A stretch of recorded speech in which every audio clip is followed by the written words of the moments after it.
Hello everyone, today in this video we will learn how to use attribute selector in CSS. So let's see, आज की इस video के अंदर हम ये देखेंगे कि attribute selector होते क्या हैं और ये वीडियो आज का हमारा सेकंड पार्ट होने वाला है एडवांस सेलेक्टर्स का। ये वीडियो हम ये देखने वाले हैं कि attribute selector को हम यूज़ किस तरह से करेंगे और हमने अपनी पिछली वीडियो के अंदर ये देखा था कि हमारे पास सिंपल सिलेक्टर और कॉम्बिनेटर सिलेक्टर क्या होते हैं और किस तरह से वो यूज़ करते हैं। ये हमारे पास आज की इस वीडियो के अंदर हम उसका तीसरा पार्ट मैंने बताया था कि मतलब हमने पिछली क्लास के अंदर जो देखा था वो था सिंपल सिलेक्टर और कॉम्बिनेटर सिलेक्टर। देन आज की इस वीडियो के अंदर हम एट्रीब्यूट सिलेक्टर देख रहे हैं और देन हम नेक्स्ट आने वाली जो हमारी वीडियो होगी उसमें हम pseudo classes and pseudo elements को कवर करने वाले हैं। लेट्स सी, सबसे पहले हम ये देखते हैं कि हमारे पास एट्रीब्यूट सिलेक्टर होते कौन कौन से हैं। यहाँ पर हमारे पास एक एट्रीब्यूट सिलेक्टर की लिस्ट है जिसके अंदर हम यहाँ पर मैंने नेम के नाम से इसको रिप्रेजेंट किया हुआ है। आप आगे चल के यहाँ पर आप अपने टैग का नाम दोगे, जैसे कि फॉर एग्जांपल जैसे कि डिव हो गया, स्पेन हो गया, आई का टैग हो गया, बी का टैग हो गया, इमेज का टैग हो गया। आप यहाँ पर अपने एट्रीब्यूट के नेम दोगे, सॉरी एट्रीब्यूट बोल रहा हूँ, एलिमेंट्स के नेम दोगे। देन हम यहाँ पर क्या करेंगे, एक स्क्वायर ब्रैकेट लगाएंगे और अंदर हम अपने एट्रीब्यूट का नाम लिखेंगे। जैसे मैंने यहाँ पर लिखा हुआ है ATTR, ये हमारा एक एट्रीब्यूट है। जैसे कि आप एट्रीब्यूट से मतलब मेरा कहने का ये है, आप लोगों ने बहुत सारे एट्रीब्यूट्स देखे होंगे, जैसे कि इमेज के टैग के अंदर एक SRC का एक एट्रीब्यूट होता है। ठीक है, ये क्या एक एट्रीब्यूट है। इसी तरह से हमारे पास उसके अंदर एक और एट्रीब्यूट है ऑल्ट करके, तो ये क्या है, ये भी एक एट्रीब्यूट है। ये हमारे पास सब क्या कहलाते हैं, एट्रीब्यूट होता है। एक और एग्जांपल देता हूँ, जैसे कि ए का टैग है जिसे हम एंकर टैग बोलते हैं, उसके अंदर href क्या है, एक एट्रीब्यूट है। ये हमारे पास सारे एट्रीब्यूट होते हैं। हम यहाँ पर यही चेक करेंगे कि हम इस एट्रीब्यूट को टारगेट करके किस तरह से जो है हम अपने किसी भी एलिमेंट को टारगेट कर सकते हैं एट्रीब्यूट का यूज करते हुए। हम देखते हैं ये कहाँ कहाँ पर ये यूज किए जाते हैं और किस किस सिचुएशन में हम इसको यूज कर सकते हैं। चलिए सबसे पहले हम चलते हैं अपने VS कोड एडिटर के अंदर और सबसे पहले मैं यहाँ पर थोड़ा सा और मैं इसको एक्सप्लेन करूंगा आप लोगों को कि जो हमारे पास पूरी लिस्ट है इनका सबका एक अलग अलग मतलब होता है। हम एक एक करके इसको मैं दिखाते रहता हूँ और एक एक करके मैं इसको समझाता भी हूँ कि किस तरह से वर्क कर रहा है। चलते हैं सीधा VS कोड एडिटर में। यहाँ पर हमारे पास हमने सिंपल एक HTML की बॉयलर प्लेट लगाई हुई है और यहाँ पर मैं क्या करूँगा, एक CSS की फाइल को भी बना लूंगा और इस HTML के साथ इसको कनेक्ट कर दूंगा। ठीक है, यहाँ पर मैं आया, मैंने बोला style.css करके मैंने इसको भी कनेक्ट कर लिया। और अब हम करने के वाले हैं, यहाँ पर एक टाइटल मैं देने वाला हूँ एट्रीब्यूट सिलेक्टर का। ठीक है, एट्रीब्यूट सिलेक्टर का यहाँ पर मैं एक टाइटल दे देता हूँ। ठीक है, सबसे पहले मैं आता हूँ इस बॉडी के अंदर और यहाँ पर आने के बाद मैं क्या करूँगा, कुछ थोड़ा सा सेटअप कर लूँगा। जैसे मैंने बोला पी का टैग और इस पी के अंदर एक पैराग्राफ लिख दिया। ठीक है, और इस जगह को आकर इसको मैंने कट करा और इसको एक अलग से ए के टैग के अंदर डाल दिया। ठीक है, और इसके अंदर बस नॉर्मली जैसा रेंडमली एक समझ रहे हैं लिंक लगा रहे हैं हम HTTPS और इस पे जैसे कोई क्लिक करेगा तो google.com के ऊपर चल जाएगा। ठीक है, सिंपल है, मतलब ये कोई इतना हार्ड नहीं है। और एक काम और करते हैं कि यहाँ पर आकर इस वर्ड को भी उठाते हैं और यहाँ पर भी एक एंकर टैग बनाकर इसके अंदर भी रेंडमली एक जो है क्या करेंगे, लिंक लगा लेंगे और यहाँ पर हम कर लेंगे जैसे कि hostinger.com कर लेते हैं। ठीक है, यहाँ पर आके hostinger.com कर लेते हैं, होस्टिंगर hostinger.com। ठीक है, इधर आके इस वर्ड को इधर पेस्ट कर देंगे। यहाँ पर मैं एक इमेज का टैग ले रहा हूँ जिसके अंदर यहाँ पर हम एक रेंडमली कोई इमेज लगा देंगे। ठीक है, और इधर आके ओल्ड के अंदर लिख रहा हूँ दिस इज माय इमेज, ये मेरा इमेज हो गया। और इसके अंदर एक टाइटल नाम का एट्रीब्यूट भी आता है, टाइटल लगा लेते हैं, जैसे कि फॉर एग्जांपल टाइटल कुछ भी हो सकता है, तो मैंने बोला माय इमेज, ये मेरा एक टाइटल है। ठीक है, अब हम आते हैं इधर और इधर आने के बाद मैं क्या करूँगा, यहाँ पर एक इनपुट टैग ले लेते हैं और इनपुट टाइप टेक्स्ट होगा और इधर हम एक प्लेस होल्डर ले लेते हैं जिसके अंदर हम क्या लिखेंगे, एंटर योर नेम। हम यहाँ पर एक और एट्रीब्यूट ले लेते हैं जिसके अंदर हम क्या करेंगे, एक और इनपुट ले लेते हैं और जिसका टाइप क्या होगा, ईमेल, और यहाँ पर प्लेस होल्डर लगा लेते हैं। और ये हमारे पास यहाँ पर एंटर योर ईमेल, यहाँ पर एक नेम आता है, नेम ले सकते हैं हम और नेम के अंदर आप ईमेल कर सकते हो, ठीक है। यहाँ पर आप जो है आईडी आता है, आईडी भी ले सकते हो, कोई इसमें मसला नहीं है, आप उसको भी ईमेल कर सकते हो। सो हमने यहाँ पर एक बेसिक सेटअप करा, क्योंकि हम इन जितने भी एट्रीब्यूट्स हैं इन सबका हम यूज़ करने वाले हैं। तो यहाँ पर हमने एक बिल्कुल इसका बेसिक सेटअप कर दिया है, और अब चलते हैं और देखते हैं कि किस तरह से सारी चीज़ें यूज़ होती हैं। अच्छा, यहाँ पर मैं एक और इमेज लूँगा, और इस इमेज के अंदर मैं एक और यूआरएल लगाऊंगा, ठीक है। और एक काम और करते हैं, चलो पहले मैं इसको जाके देखता हूँ, और इधर एक टाइटल लगाना पड़ेगा मुझे। दिस इज सेकेंड इमेज, ठीक है।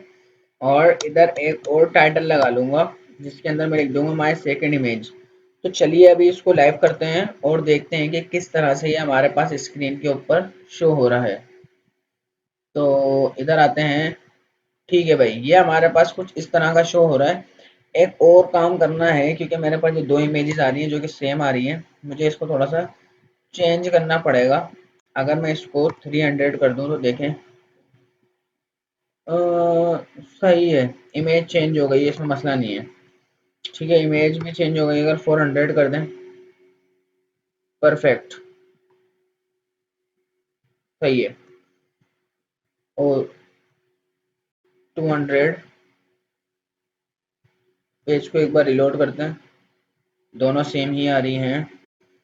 मैं दोनों असल में बेसिकली मैं चाह के आ रहा हूँ, थोड़ी डिफरेंट डिफरेंट है, ठीक है, परफेक्ट हो गया। देखो अब हो क्या रहा है, और हम यहाँ पर करने क्या वाले हैं, इसको समझने की कोशिश करना। सबसे पहले मैं यहाँ पर आया, और इधर मेरे पास ये जो पी का टैग है, ये यहाँ से यहाँ तक एक बना हुआ है, दो मेरे पास इमेजेस लगी हुई हैं, दो मेरे पास इनपुट्स लगे हुए हैं। तो मैं अभी इधर आता हूँ CSS के अंदर, और इसको रख लेता हूँ इस जगह पर, ठीक है। और अब मैं ये क्या चाह रहा हूँ, अब मैं ये चाह रहा हूँ कि यहाँ पर इस इमेज को मैं सिलेक्ट कर सकूँ, ठीक है, इस इमेज को मैं सिलेक्ट कर सकूँ। तो कैसे होगा ये पॉसिबल, देखो यहाँ पर तो मेरे पास वैसे तो दो इमेजेस हैं, लेकिन यहाँ पर इशू क्या है, अगर मैं लिखूँ मेरे पास जो भी इमेजेस हैं, इस पर आप क्या करो, एक बॉर्डर लगा दो 2 पिक्सल सॉलिड रेड कलर का। तो ये करेगा क्या कि दोनों जो इमेजेस हैं उसके अंदर क्या करेगा, ये एक बॉर्डर लगा देगा। लेकिन मैं भाई दोनों इमेजेस के ऊपर लगाना नहीं चाह रहा, बात समझ आ रही है, मैं दोनों इमेजेस पर लगाना नहीं चाह रहा। तो मैं क्या चाह रहा हूँ भाई, मैं ये चाह रहा हूँ कि सिर्फ इस वाली इमेज को जो है, इस वाली इमेज को इस वाली के ऊपर मैं जो लगाना चाह रहा हूँ। बात समझ आ रही है, ये मेरी सेकंड टाइटल आ रहा है, ये मेरा फर्स्ट टाइटल आ रहा है। सो अब यहाँ पर हम एट्रीब्यूट सिलेक्टर का यूज करते हुए सिर्फ इस इमेज को ही टारगेट कर सकते हैं। तो सबसे पहले जो हमारा एट्रीब्यूट सिलेक्टर था, इसमें देखो ये वाला, यहाँ पर हम अपने एक एट्रीब्यूट का नाम बता देंगे, ठीक है। यहाँ पर हम अपना एट्रीब्यूट बता देंगे कि जहाँ पर भी आपको ये वाला एट्रीब्यूट मिले उसको सिलेक्ट कर लेना, ठीक है। देखते हैं भाई इसको। तो यहाँ पर मैं आया, देखो अब हम इसको किस तरह से बोलेंगे, यहाँ पर तो देखो ऑल्ट नाम का एट्रीब्यूट भी है, टाइटल नाम का एट्रीब्यूट भी है। चलो ठीक है, हम एक काम करते हैं, पहले इस वाली एट्रीब्यूट को पढ़ने के लिए हम इनपुट्स के साथ काम करते हैं। अब यहाँ पर तो देखो एक आईडी नाम का एट्रीब्यूट है, लेकिन ऊपर वाले इनपुट के अंदर कोई आईडी नाम का एट्रीब्यूट नहीं है, कोई ईमेल नाम का, सॉरी, कोई नेम नाम का एट्रीब्यूट नहीं है। तो मैं यहाँ पर क्या करूँगा, सबसे पहले इधर आता हूँ, और यहाँ पर आने के बाद मैं बोलूँगा कि जो मेरे इनपुट है इस पे लगा दो। लेकिन ये क्या करेगा, दोनों पे लगा देगा। लेकिन मैं वो चाह रहा हूँ कि यहाँ पर हम लेंगे स्क्वायर ब्रैकेट, और इस स्क्वायर ब्रैकेट के अंदर मैं अपने एट्रीब्यूट का नाम दूंगा। मैंने बोला जो आईडी एट्रीब्यूट है ना, बस सिर्फ आपने उस पे लगाना है। बस देखा हुआ क्या कि जैसे ही मैंने बोला जिस एट्रीब्यूट के अंदर आपको आईडी नजर आए ना, ये सिर्फ उसके ऊपर ही स्टाइलिंग अप्लाई करनी है, अदरवाइज किसी और पर अप्लाई आपने नहीं करनी। ये होता है हमारे पास सिंपल एक एट्रीब्यूट सिलेक्टर। यहाँ पर हमारे पास, अगर मैं इसको ये बोलूँ कि जहाँ पर आपको नेम मिले ना, सिर्फ उस जगह पर अप्लाई करना है, अदरवाइज आपने अप्लाई नहीं करना है। तो ये क्या करेगा, जहाँ पर नेम था सिर्फ इसने उसी को टारगेट करा, अदरवाइज किसी और को टारगेट नहीं करा। हाँ, अगर अभी मैं बोलूँ जिसके अंदर आपको जो है टाइप जो है एट्रीब्यूट मिल जाए, तो आपने क्या करना है, तो भाई टाइप तो उसको दोनों के अंदर मिला। देखो टाइप नाम का जो एट्रीब्यूट है वो तो दोनों के अंदर है, इधर भी टाइप नाम का एट्रीब्यूट है और इधर भी टाइप नाम का एट्रीब्यूट है, तो दोनों को उसने टारगेट कर लिया। सो ये हमारे पास होता है एट्रीब्यूट सिलेक्टर। अब यहाँ पर इसी एट्रीब्यूट सिलेक्टर का यूज करते हुए कि आप चाह रहे हैं कि हो सकता है ऐसा कि इसकी टाइप जो है टेक्स्ट हो और इसकी टाइप जो है वो भी टेक्स्ट हो। ठीक है, इसकी टाइप भी टेक्स्ट हो, लेकिन चलो मैं इसको ईमेल करता हूँ, मैं आपको समझाता हूँ। देखो, हो सकता है कि दोनों की टाइप टेक्स्ट हो। मैं इधर आया, मैंने बोला आपको जो है इनपुट के अंदर यहाँ पर एक सिलेक्टर मिलेगा और इसके अंदर टाइप जहाँ पे भी लिखा हुआ ना, आपने उसको टारगेट कर लेना है भाई, आपने उसको टारगेट कर लेना है और उसके ऊपर एक बॉर्डर लगा देना है 6 पिक्सल का, सॉलिड रेड कलर का। तो ये क्या करेगा, दोनों पे लगा देगा। अब भाई प्रॉब्लम है, मैं तो चाह रहा हूँ कि सिर्फ नेम वाला ही आए। मैं क्या चाह रहा हूँ, या सिर्फ ईमेल वाला ही आना चाहिए। तो आप यहाँ पर सेकंड वाली जो हमारी एट्रीब्यूट है उसको यूज कर सकते हो, एट्रीब्यूट और इक्वल टू लगाकर आप यहाँ पर उसकी वैल्यू डिफाइन करोगे कि सिर्फ जिसकी टाइप के अंदर ईमेल लिखा हुआ हो। बात समझ आ रही है? जिसकी टाइप के अंदर सिर्फ ईमेल लिखा हुआ हो, तो हम सिर्फ उसके साथ काम करना चाह रहे हैं। तो चलिए देखते हैं। भाई मैंने बोला टाइप तो होगी ही होगी, लेकिन यहाँ पर आप डबल कोटेशन के अंदर, ठीक है, इक्वल टू डबल कोटेशन में आप लिख सकते हो कि जिसके अंदर ईमेल लिखा हुआ हो। ठीक है, ईमेल। तो यहाँ पर होगा क्या, अब जिसके अंदर ईमेल लिखा हुआ है ये सिर्फ उसी को ही टारगेट कर रहा है, और इसके अलावा टाइप तो बेसिकली दोनों के अंदर ही है, लेकिन जिसके अंदर के टाइप की वैल्यू जो है ईमेल है, सिर्फ ये उसको टारगेट करेगा, ये किसी और को टारगेट नहीं करेगा। अगर मैं आकर इसको ईमेल की जगह पर टेक्स्ट कर दूं तो जाहिर सी बात है टेक्स्ट को टारगेट करेगा। सो आई होप ये आपको क्लियर हो गया होगा कि किस तरह से हम इसको यूज कर रहे हैं। सो अब बात करते हैं हमारे तीसरे एट्रीब्यूट के बारे में, जो कि इस तरह से हमारे पास ये जो केप वाला साइन जो आ रहा है, ये आपको जो है 6 के बटन के ऊपर मिलेगा। शिफ्ट का बटन दबा के 6 का बटन जैसे आप प्रेस करोगे तो ये आपको वहां पर मिल जाएगा। तो इसको देखते हैं कि किस तरह से हम यूज करते हैं। तो यहाँ पर हमारे पास जैसे कि हम बात करें इमेजेस के ऊपर आते हैं हम। हमारे पास जैसे कि एक इमेज है, ठीक है, मैंने बोला इमेज को टारगेट करना चाह रहा हूँ और मैंने बोला इसके अंदर आपने बॉर्डर लगा देना है 2 पिक्सल का, सॉरी 6 पिक्सल लगा दो, सॉलिड लगा दो और रेड लगा दो। तो ये क्या करेगा भाई, दोनों पे लगा देगा।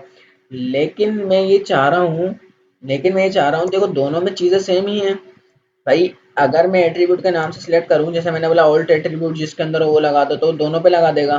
मैंने बोला जिसमें टाइटल है वो टाइटल दोनों में लगा देगा।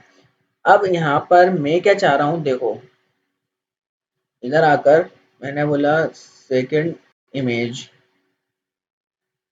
इसका थोड़ा सा ऑल्ट चेंज कर लेते हैं, सेकंड इमेज टाइटल के अंदर कर लेते हैं माय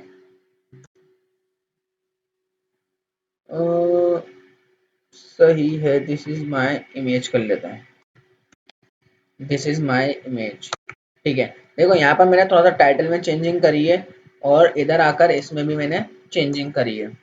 तो अब यहाँ पर मैं क्या बोल रहा हूँ, अगर मैं इसको फॉर एग्जाम्पल मान लो कि इस तरह से बोलूँ कि जिसके अंदर ऑल्ट नाम का एट्रीब्यूट हो, तो ये क्या करेगा, दोनों को टारगेट कर लेगा क्योंकि दोनों के अंदर ही ऑल्ट नाम का एट्रीब्यूट है। मैं अगर इसको टाइटल का बोलूँ तो इन दोनों के साथ ही टाइटल सिलेक्ट कर लेगा क्योंकि दोनों में ही टाइटल है। लेकिन मैं यहाँ पर इसको इस तरह से बोल सकता हूँ जिसका जो यानी कि जो टाइटल है ना, अब वो वाला आपने टाइटल सिलेक्ट करना है जो स्टार्ट हो रहा है दिस नाम से। सही है, वो वाली इमेज सिलेक्ट करना है जिसके टाइटल की जो स्टार्टिंग है वो स्टार्ट हो रही हो दिस नाम से। ठीक है, सो यहाँ पर आप इस तरह का फिर यूज कर सकते हो। आपने ये लगाया और इक्वल टू लगाकर बोला उसका जो नाम है स्टार्ट हो रहा हो दिस नाम से। ठीक है, तो यहाँ पर आकर मैंने इस तरह से लगाया और आप ये देखो ये मेरे पास सिलेक्ट हो चुका है। क्यों हुआ, क्योंकि मैंने यहाँ पर एक कैप साइन का जो यूज करा है और इसके अंदर मैंने बताया टाइटल इक्वल टू दिस। मैंने बोला जहां पर भी आपको टाइटल मिले उस टाइटल के अंदर शर्त ये है कि दिस लिखा हुआ होना जरूरी है स्टार्ट के अंदर। अब यहाँ पर जैसे कि ऊपर वाली इमेज में माई लिखा हुआ है, तो अगर मैं इधर आकर दिस को हटाकर या इज कर दूं, चलो तो देखते हैं आएगा। भाई कोई भी सिलेक्ट नहीं होगा क्योंकि ऐसा तो कुछ था ही नहीं। तो यहाँ पर मैं आकर अगर इसको माय कर दूंगा तो ये माय वाला सिलेक्ट कर लेगा। सो आई होप आप लोगों को समझ आ गया होगा कि इस वाले एट्रीब्यूट को किस तरह से हम यूज करेंगे।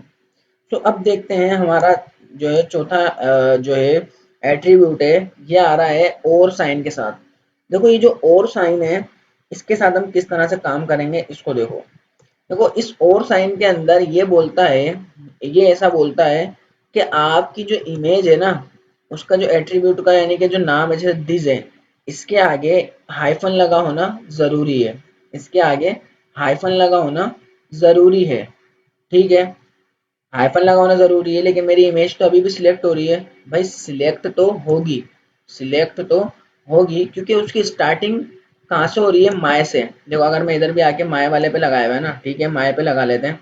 और अब यहाँ पर सिलेक्ट तो अभी भी हो रहा है, क्योंकि उसकी जो स्टार्टिंग है वो तो माय से ही हो रही है। ठीक है, लेकिन यहाँ पर अब ये इसकी शर्त ये है कि जो अगर मैं आकर इस वाले को हटा दूं, मैं इसको डुप्लीकेट कर लेता हूँ ताकि जब मैं कोड प्रोवाइड करूं तो आप लोग इसको देख सकते हो। यहाँ पर अगर मैं आकर, अभी टारगेट तो हो रहा है, लेकिन अगर मैं अभी इधर आता हूँ और एक वाले ऊपर वाले में से माइनस को हटा लेता हूँ, नीचे वाले में माइनस को लगा के रखा हुआ है, ठीक है ना। और अभी जो ये सिलेक्ट हो रहा है ना, अब देखना मैंने यहाँ पे लगा दिया और ऑपरेटर का साइन। तो क्या आप मुझे बताओ कि अभी सिलेक्ट हुआ? अभी सिलेक्ट नहीं हुआ। अभी सिलेक्ट देखो क्यों नहीं हुआ, क्योंकि क्या बोलता है, ये बोलता है कि आपका जो एट्रीब्यूट है जब उसका एंड हो रहा हो तो आप जो है उसके अंदर हाइफन लगा होना जरूरी है, मस्ट है। ठीक है, सो अभी माय पे तो हाइफन नहीं लगा हुआ था, लेकिन दिस पे तो लगा हुआ था, जो नीचे वाली इमेज थी। ठीक है, दिस पे हमने लगा लिया, तो अब आप ये देखो कि ये टारगेट हो गया। ये टारगेट क्यों हुआ? क्योंकि इसके कहने के मुताबिक ये बोल रहा है कि जो दिस है ना, या इज है या माँ है या कुछ भी हो, उसके आगे माइनस लगा हुआ या हाइफन लगा होना जरूरी है। समझ आ रही है बात? तो ये उसको टारगेट कर लेगा। ये बहुत ही रेयर केस में देखो, अच्छा ये जो एट्रीब्यूट्स हैं ये बहुत ही ज्यादा कोई रेयर केस में यूज होते हैं। मोस्टली तो यूज मैं बोलूंगा नहीं होते हैं, लेकिन अक्सर सिचुएशन ऐसी आ जाती है जहाँ पर हमें इनपुट को सिलेक्ट करना पड़ता है, और ऐसे अलग अलग कंडीशनों के हिसाब से। तो अगर हम वहाँ पर क्लास और आईडी का यूज करेंगे ना, तो बहुत ही ज्यादा कोड हमारा लंबा हो जाएगा, और जो समझने में हमारे लिए प्रॉब्लम करेगा फ्यूचर के अंदर। सो यहाँ पर हम इस टाइप के फिर एट्रीब्यूट का यूज करते हैं, तो ये हमारे लिए बहुत ही ज्यादा यूजफुल होते हैं। अब बात करते हैं हमारे पास, अब एक एट्रीब्यूट और आता है जिसके अंदर यहाँ पे लगा हुआ है डॉलर। तो यहाँ पर हम ये देखेंगे कि डॉलर का क्या मतलब है। तो इधर चलते हैं और समझते हैं कि इस डॉलर के साथ काम किस तरह से होगा। मैं यहाँ पर आया, और यहाँ पर आने के बाद मैंने बोला एक इनपुट लिया, और इधर आकर मैंने क्या करा, एक स्क्वायर ब्रैकेट लगाकर इधर मैंने बोला आपने लगा देना है बॉर्डर। आपने क्या करना है, border 6 pixel solid red colour का। और अब ये जो डॉलर का साइन है ये क्या करेगा, देखते हैं इसको। यहाँ पर मैं आया, अब ये जो डॉलर का साइन ये बोलता है कि जो आपका टाइटल है, या आपका जो प्लेस होल्डर है, या आपका जो भी एट्रीब्यूट है उसमें जो कुछ भी लिखा हुआ है उसके एंड की बात कर रहा है, बोला उसका एंड कहाँ से हो रहा है। ठीक है, उसका एंड कहाँ से हो रहा है।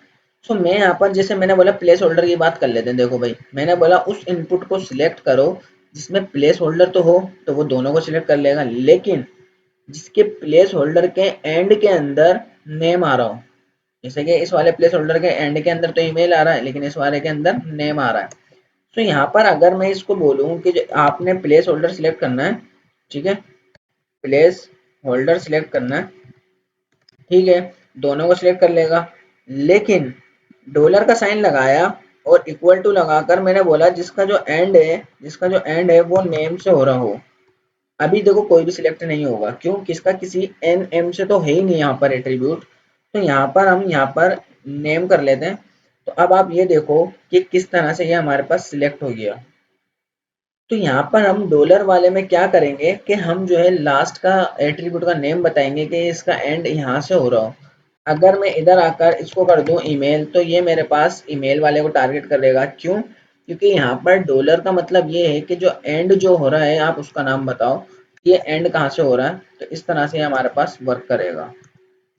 तो आई होप ये चीज़ें आपको समझ में आ रही होंगी, और अगर किसी का कोई सवाल हो तो कमेंट सेक्शन में आप मेरे से पूछ सकते हो। तो अब बारी है हमारे नेक्स्ट एट्रीब्यूट की, जो कि हमारे पास ये है यूनिवर्सल सिलेक्टर के साथ यूज हो रहा है। ठीक है, जो हमारा एस्टेरिक साइन है उसके साथ यूज हो रहा है। तो हम देखते हैं कि ये क्या करता है। देखो ये बोलेगा कि आपके पास एक इमेज है, ठीक है, आपके पास एक इमेज है, और इसके अंदर मैं आके वही काम करूंगा, border 6 pixel solid red colour का, लेकिन दोनों पे लगा देगा। लेकिन मैं ये क्या चाह रहा हूँ, मैं ऐसा चाह रहा हूँ कि जहां पर भी आपको एक टाइटल मिलेगा, उस टाइटल में आपको चाहे बीच में हो, चाहे एंड हो, चाहे स्टार्ट हो, आपको स्टार्ट में या एंड में या बीच में कहीं पर भी आपको पूरे टाइटल के अंदर इज लिखा हुआ नजर आ जाए, बस उसको टारगेट कर लेना है बस। या पूरे टाइटल में आपको कहीं पर भी माय लिखा हुआ नजर आ जाए, जितनी भी इमेजेस हो, तो आपने उसको टारगेट कर लेना। जैसे माय वर्ड यहाँ पर भी है इस टाइटल में, माय वर्ड इस टाइटल के अंदर भी है। तो अगर अभी मैं आकर इसको बोलूं स्टार साइन, क्योंकि मतलब ग्लोबल ही है ना, स्टार का मतलब हमने जैसे ही पढ़ा, तो वो भी हमने ग्लोबल ही पढ़ा, यूनिवर्सल सिलेक्टर हमने अपनी पिछली वीडियो के अंदर देखा भी था उसको। तो सेम यहाँ पर भी वही काम कर रहा है। मैंने बोला एक टाइटल होगा, ठीक है, और ये स्टार साइन लगाया, इक्वल टू लगा के बोला उसके टाइटल के अंदर, मैंने बोला आपको माय जहां पर भी देखने मिला उसको टारगेट करो। मैं इसमें दोनों को कर लिया। क्यों टारगेट करा? क्योंकि दोनों के अंदर ही माय था, इसलिए उसने टारगेट कर लिया। मैंने बोला आप उसको टारगेट करो जिसमें इज लिखा हुआ है, तो उसने एक को टारगेट करा क्योंकि लास्ट वाले के अंदर इज लिखा हुआ था। तो आई होप ये आपको समझ आ गया होगा कि चाहे स्टार्ट हो, अब जैसे मैंने बोला दिस है, अब वो जहाँ पर भी उसको दिस दिखेगा कर लेगा भाई, जहाँ पर चाहे स्टार्ट हो, चाहे वो एंड हो, या वो बीच में हो, तो आप उसको इस तरह से टारगेट कर सकते हो। ठीक है, इसको कमेंट करते हैं और अब हम देखते हैं अपना लास्ट वाला एट्रीब्यूट। और इस लास्ट वाले एट्रीब्यूट के अंदर हम यहाँ पे यूज कर रहे हैं टिडल साइन का। ठीक है, लास्ट वाले एट्रीब्यूट में हम यूज कर रहे हैं टिडल साइन का। और ये क्या करता है, देखो हमारे पास यहाँ पर जैसे कि फॉर एग्जाम्पल एक इमेज है, और इसके अंदर वही सेम स्टाइलिंग में करूंगा। ठीक है, और अब मैं ऐसी इमेज को सिलेक्ट करना चाह रहा हूँ। अब ये जो टिडल का साइन है ये बोलता है कि जो आपका टाइटल हो, चाहे नेम एट्रीब्यूट हो, चाहे आईडी हो, या ओल्ट एट्रीब्यूट हो, या इमेज एट्रीब्यूट हो, कुछ भी हो, ठीक है, कुछ भी हो, वहां पर आपके जो यानी कि जो नाम लिखा हुआ है, जैसे दिस इज माय टाइटल, तो दिस के आगे और पीछे दोनों साइड पर स्पेस होना मस्ट है। बात समझ आ रही है? दिस के स्टार्ट में, जैसे कि ये दिस इज लिखा हुआ है, अब इसमें माइनस की जरूरत नहीं है। अब बोल रहा है कि दिस में स्टार्ट में स्पेस हो और एंड में भी स्पेस हो। समझ रहे हो बात को? जैसे कि फॉर एग्जाम्पल एक और एग्जाम्पल देता हूँ कि इज माई लिखा हुआ है, अब माई के अंदर बोल रहा है एंड में भी स्पेस हो और स्टार्ट में इस जगह भी स्पेस होनी चाहिए। तो यहाँ पर अगर अभी मैं इसको टारगेट करूँ टाइटल को, तो आप देखना क्या होने वाला है। ठीक है, अगर मैं अभी इधर आकर मैं बोलूँ, इधर आया मैंने बोला टाइटल, और ये इधर लगा दिया, ये टिडल का साइन आपको टेब के ऊपर मिलेगा, टिडल का साइन आपको टेब के ऊपर मिलेगा। शिफ्ट का बटन प्रेस करके आप इसको यूज कर सकते हो। तो इक्वल टू लगाकर मैंने बोला आपको कौन सा भाई एट्रीब्यूट की बात कर रहा था मैं, माय वाले की। तो अभी देखो इसने क्या करा, इसको टारगेट कर लिया। अब टारगेट इसने इसको क्यों करा, क्योंकि यहाँ पर आप ये देखो इधर जो है स्पेस आ रहा है। ठीक है, ये जो माय लिखा हुआ है, इस माय के आगे स्पेस उसको नजर आ रहा है। अगर मैं यहाँ पर आकर स्पेस इसका खत्म कर दूं, जैसे कि दिस इज माय हो गया, ठीक है, दिस इज माय, और अगर अभी मैं इस बोलूं, तो अभी क्या कोई सिलेक्ट हुआ? नहीं हुआ। अगर अभी मैं इधर आकर दिस बोलूं, क्या कोई सिलेक्ट हुआ? नहीं हुआ। क्यों नहीं हुआ? क्योंकि देखो यहाँ पर दिस तो है, लेकिन उसके आगे कोई स्पेस नहीं है। जैसी स्पेस आया तो उसने टक्कर के उसको सिलेक्ट कर लिया, यहाँ भी स्पेस आ गया तो वो भी सिलेक्ट कर लेगा। मतलब स्टार्ट में या एंड के अंदर स्पेस होना मस्ट है, दो में से एक जगह पर स्पेस होना जरूरी है। तो आई होप ये आपको क्लियर हो गया होगा कि हमारे पास ये किस तरह से यूज हो रहा है। मैं एक बार फिर से रिपीट कर देता हूँ इन सारे एट्रीब्यूट का काम क्या है। देखो पहले वाले के अंदर हम एट्रीब्यूट में क्या करेंगे, हर एट्रीब्यूट का नाम दे देंगे, जैसे ओल्ड एट्रीब्यूट जहाँ पर भी उसको सिलेक्ट कर लो। सेकंड के अंदर हम ये बताएंगे कि ओल्ड आपको एट्रीब्यूट मिलेगा तो सही बहुत सारी इमेजेस में, लेकिन उसकी वैल्यू ये होना चाहिए, तो आप सेकंड वाला यूज करोगे। तीसरे में हमारे पास आ रहा है एट्रीब्यूट का, यानी कि जो केप का साइन लगा हुआ है, इसका काम क्या होगा। मैंने बोला एट्रीब्यूट के मतलब ओल्ट नाम का एट्रीब्यूट तो होगा, लेकिन जो उसकी स्टार्टिंग है ना, वो इस नाम से होगी, तो ही आप उसको सिलेक्ट करना, अदरवाइज सिलेक्ट नहीं करना भाई। फोर्थ वाले में क्या है, वो ये बोल रहा है कि दिस तो होगा, दिस के आगे हाइफन लगा होना मस्ट है, आपने सिर्फ उसी को सेलेक्ट करना है जिसके आगे हाइफन लगा हुआ हो। अब ये 5 के अंदर क्या बोल रहा है, डॉलर का साइन ये बोल रहा है कि जो उसका क्लोज है ना, यानी कि जब पूरा टाइटल क्लोज हो रहा है, जो पूरा ओल्ड एट्रीब्यूट क्लोज हो रहा है, उसका जो लास्ट वाला नाम जो है अगर इज लिखा हुआ हो तो ही उसको आपने सिलेक्ट करना है, अदरवाइज नहीं करना। अभी जो स्टार वाला है ये क्या है कि कहीं पर भी आपको पूरे टाइटल या पूरे ओल्ड के अंदर आपको इज मिल जाए, आपने उसको टारगेट कर लेना है। लास्ट वाले टिडल साइन में क्या था हमारे पास, टिडल साइन का भाई भूल तो नहीं गए, ठीक है। देखो टिडल साइन में वो ये बोल रहा है कि जो इज है, ठीक है, जो इज है उसके स्टार्ट में या एंड के अंदर स्पेस होना जरूरी है, वरना वो सिलेक्ट नहीं करेगा, ठीक है। तो ये इस तरह से बहुत ही रेयर केस में यूज होते हैं, लेकिन आप लोगों को देखा कि किस तरह से कि हम इसको यूज करके काम कर सकते हैं। तो आई होप ये आप लोगों को समझ आ गए होंगे एट्रीब्यूट सिलेक्टर। और नेक्स्ट क्लास के अंदर, नेक्स्ट वीडियो के अंदर हम ये देखेंगे कि किस तरह से जो है हम जो है स्यूडो क्लासेस और स्यूडो एलिमेंट्स का यूज़ करेंगे, और उसके बाद जो आने वाली वीडियोस होंगी वो बहुत ही ज़्यादा ज़बरदस्त और कमाल की वीडियोस होने वाली हैं, क्योंकि उसके बाद हम देखेंगे कि किसी भी बटन या किसी दूसरे जैसे कि स्लाइडर वगैरह होते हैं, इनको आपने देखा होगा एनिमेशंस वगैरह चल रही होती हैं, बटन पे जैसे होवर करते हैं कोई इफेक्ट आ रहे होते हैं, तो ये हम वीडियोस बनाएंगे सिलेक्टर्स के बाद। तो आज के लिए इतना ही रखते हैं और मिलते हैं इंशाल्लाह हम अपने नेक्स्ट वीडियो में, जब तक के लिए गुड बाय।